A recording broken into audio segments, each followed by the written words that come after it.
Hey everyone, welcome back to the Edimakor channel.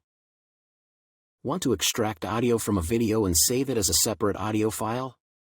In this video, I'll show you how to do it quickly and easily with HitPaw Edimakor.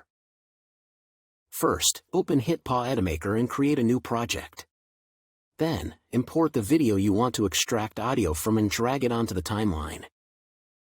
Once your video is on the timeline, right-click the video clip and choose the option to separate the audio. Edimakor will automatically detach the audio track from the video, so you can edit it independently. Now, you can make adjustments to the extracted audio. You can trim unwanted sections, change the volume, adjust the playback speed, or add fade-in and fade-out effects.